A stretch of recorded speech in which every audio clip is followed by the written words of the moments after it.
안녕하십니까. 여러분들한테 주택, 오피스텔, 상가 이런 것들에 대해서 좀 도움이 될까 해서 설명을 한번 드리고자 합니다. 첫 번째 먼저 상가 하면 여러분들 수익을 창출할 수 있다. 그리고 연예인들이 사서 아니면 프랜차이즈를 입점하면 대박이 난다더라. 가격이 몇 배가 오른다더라. 이런 것 때문에 여러분들 투자를 해보고 싶어 하시는데 사실 100분의 1 확률이죠. 상가라는 거는 여러분 특히 보면 신도시, 저는 절대 권하지 않은 게 신도시 상가. 전체가 상가 건물도 있지만 도시형 생활주택, 오피스텔 보면 밑에는 다 상가들이 들어가게 되죠. 그러니까 실제로 인구가 모이는 곳에 필요한 상가보다 더 많은 상가들이 지어진다는 얘기입니다. 그러니까 과잉 공급이죠. 과잉 공급이다 보니까 내가 비싼 땅을 사서 지었을 때의 분양가보다 실제로 내가 받을 임차 소득이 현저히 떨어진다는 겁니다. 내가 10억을 주고 사면 은행 이자 빼고 나도 수익이 나야 되는데 그러면 얼마를 받겠습니까, 여러분? 10억짜리에 최소한 400만 원 이상 정도 월세를 여러분들은 생각하실 겁니다만 실제로 형성되는 거는 그거의 절반 수준에도 나중에는 못 미치는 경우도 생긴다는 거죠. 그래서 상권이라는 거는 기존의 상권, 형성되어 있는 상권. 그래서 10년, 20년 돼서 그 상권이 그 속에, 그 도시, 그 공간, 그 위치에 녹아 있는 곳의 상권들을 여러분들이 매입하신다면 크게 손해보지는 않지만 특히 신도시, 그리고 새로 생긴 곳들, 새로 거리가 조성되어 있는 곳들에 상가를 투자하시면 나중에 손실을 볼 수 있다라는 것을 말씀드리면서 여러분들이 공장이나 창고 같은 것들은 막 지어놓고 분양하는 게 아닙니다만 상가는 많이 지어놓고 분양한다는 거예요. 그래서 1층 대로변 좋아. 우리 마곡을 볼까요? 서울 마곡 오피스텔도 쭉 형성되어 있습니다. 대로변에. 너무 좋죠. 사람들이 굉장히 많이 왔다 갔다 이용을 하죠. 한데 그 오피스텔마다 1층에서 3층 내지 1층에서 5층은 다 상가입니다.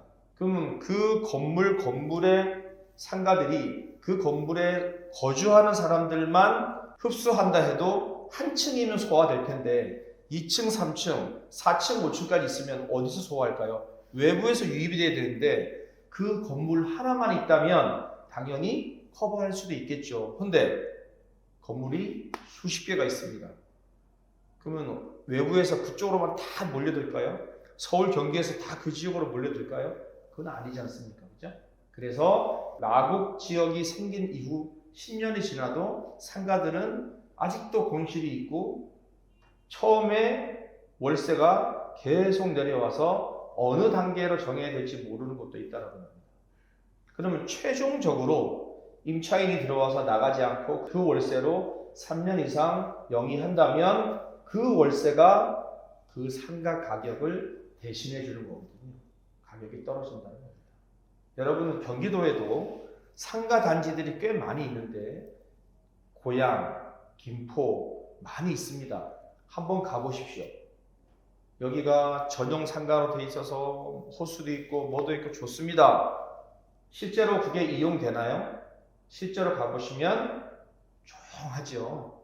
상권이 다 죽어 있습니다. 상가를 매입하실 때는 기존 상권이 제일 안정적이다. 그리고 경기도도 마시고 서울로 가시고 서울에서도 어디? 역세권을 먼저 보십시오. 역세권 주변은 어떤 경우라 하더라도 이런저러한 사정이 있던 어떤 문제가 있더라도 시간이 지나면 다 올라갑니다. 그렇기 때문에 여러분들이 정말 내 이 돈을 아끼면서 이 돈을 절대 까먹지 않으면서 월세를 좀 받고 싶다 하신다면 서울 역세권으로 가십시오.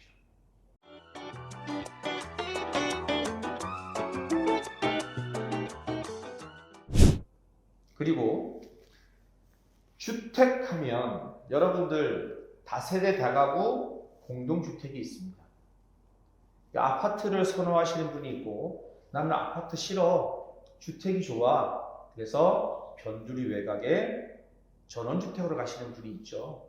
그래서 주택의 구입 방법이나 주택을 거주하는 방법은 여러 가지가 있습니다.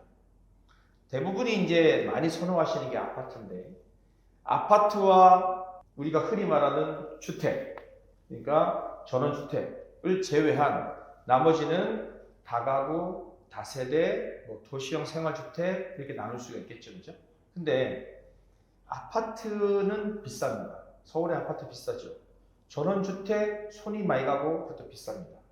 그래서 좀 저렴하면서도 도심권에서 생활할 수 있는 게 뭐냐? 그러니까 다가구, 다세대, 흔히 말하는 빌라들이죠. 자, 그런데 아파트라는 것을 공급하기 위해서는 기초 단계부터 하시면 5년, 기초가 끝난 상태라고 하면 3년 정도 걸립니다. 왜 3년이냐 하면 한 층 올라가는데 평균 11에서 14일 정도 걸리다 보니까 여러분들 50층 생각해 보시면 건축 기간이 나오죠. 그러면 기초 다지는 시간부터 해서 약 한 3년 걸린다는 말을 여러분들이 인정할 수 있고 실감하실 수 있을 겁니다. 그런데 3년이란 시간 동안 뭐가 어떻게 바뀔지가 몰라요.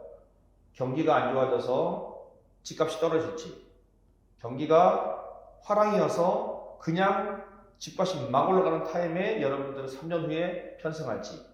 하지만 빌라나 다가구, 다세대들은 6개월에서 1년 이내에 집들을 지을 수가 있습니다. 공급면이나 접하기가 수월하겠죠. 자, 지금 여러분 상황을 보시면 작년 같은 경우 건설업체들이 PF 대출, 프로젝트 파이낸싱, 그러니까 사업자 대출이 어려워지고 대출 이자가 높다 보니까 다들 꺼렸습니다. 그러면 작년이 안 지었으면 작년부터 3년 후에 입주할 아파트 물량이 많이 없어진다는 얘기예요. 그러면 집값이 오를 수도 있겠죠, 그죠? 그래서 정부에서 급하게 움직이는 게 다가구, 다세대, 빌라를 공급을 확대해서 부족 형상을 막겠다라고들 합니다. 그리고 또 하나, 인건비, 원자재 값이 올라가다 보니까 분양가가 올라가겠죠. 분양가가, 그러면 미래의 아파트는 분양가가 올라가니까 어떻겠습니까? 기존의 아파트보다 당연히 비싸겠죠. 같은 지역이라도. 그러면은 기존의 아파트도 가격도 같이 따라 올라갈 수 있다는 겁니다. 자, 그러면 아파트 무조건 사야 돼. 그럴까요? 금리가 떨어지지 않고 경기가 좋아지지 않는 이상에는 한계가 있다는 겁니다. 물론 돈을 가지고 있는 사람들이 내가 투자 목적으로 산다면 그거를 벗어날 수 있지만 정부에서 대출 규제, 1가구 2주택, 3주택에 대한 취득세 강화를 걸어놓은 상태에서는 쉽게 움직일 수 있는 사람이 없겠죠. 그러다 보니까 집값이 급등하는 것은 막을 수 있었지만 과연 그게 언제까지일까 고민이 됩니다. 그래서 지금 1기 신도시들을 리모델링하자. 죽어있는 건설 경기를 살리기 위해서는 새로운 4기, 5기 신도시가 아닌 기존의 1기 신도시를 리모델링 하자라는 겁니다. 지금 1기 신도시의 최고층은 26층입니다. 물론 중간중간 새로 짓는 것들은 50층 이상도 올라가죠. 그래서 26층으로 형성되어 있는 최고층을 50층 이상으로 올린다면 건설 경기도 살아날 뿐만 아니라 굳이 4기, 5기 신도시에 땅을 매입하지 않아도 되고, 그리고 기존의 신도시들의 인구 유입을 통해서 활성화를 시킬 수 있지 않겠냐라는 겁니다. 우리나라는 미국이나 유럽에 비해서 좀 특이한 환경입니다. 서울, 경기 위주로 전 인구가 절반 이상이 모여 있죠. 경기도가 1,400만이 넘고 서울이 950만, 또 인천이 있습니다. 우리나라 인구의 절반 이상이 이 수도권에 모여 있다는 거죠. 그게 앞으로 해소가 될까요? 수도권 위주로 계속 발달이 되어 있는데 어디가 대체를 할 수 있을까요? 대체는 못하겠죠. 그러면 서울, 경기를 모인다는 얘기입니다. 근데 그 중에서도 특히 토지를 기반으로 하지 않은 주택, 상가, 건물들은 저는 서울을 가기를 희망해 드립니다. 자, 서울도 이제 더 이상 지을 데가 없다 보니까 리모델링 위주로 갑니다. 새로 헐고 높게 짓자. 그러면 낡아 있는 곳이 어디일까요? 지금 패스트트랙에서 재건축, 재개발을 많이 앞당기겠다는 얘기를 했습니다. 그럼 뭡니까? 빨리 해야 된다는 얘기예요. 빨리 해야지만 부족한 아파트 수요를 아파트 공급을 해서 집값 상승을 막을 수 있다는 거죠. 나이가 있는 곳은 한두 군데를 바꿔서 바뀌어지지가 않아요. 전체를 바꿔야 새롭게 되지. 자, 큰 도시고 오래된 도시면 이제 정비를 해서 새롭게 만들고 앞으로의 100년을 내다봐야 되지 않겠습니까? 그래서 여러분들, 물론 서울의 집값이 비쌉니다만 작은 것부터 해도 괜찮습니다. 그래서 건물을 속한, 토지가 아닌 건물이 여러분한테 도움을 주고 여러분이 갖고자 하신다면 아파트든 주택이든 도시형 생활주택이든 오피스텔이든 여러분들이 서울의 역세권 위주로 가시면 될 것 같아요. 강남이 비싸면 강북으로, 강북에서도 역세권에 앞으로 개발되어야 될 곳들이 많다라는 겁니다. 정부에서 계속 작년 말부터 시그널을 주고 있습니다. 재건축, 재개발, 재건축, 재개발. 그리고 오피스텔, 원룸, 도시형 생활주택 84제곱미터 이하는 주택수에 포함시키지 않겠다라는. 왜? 활성화가 돼야 되거든요. 건설 경기가 살아나기 위해서. 아직 풀지 않고 있는 것은 대출, DSR, 그 다음에 1가구 2주택에 관한 것들인데 그 또한 저는 다 풀어질 거라고 생각을 합니다.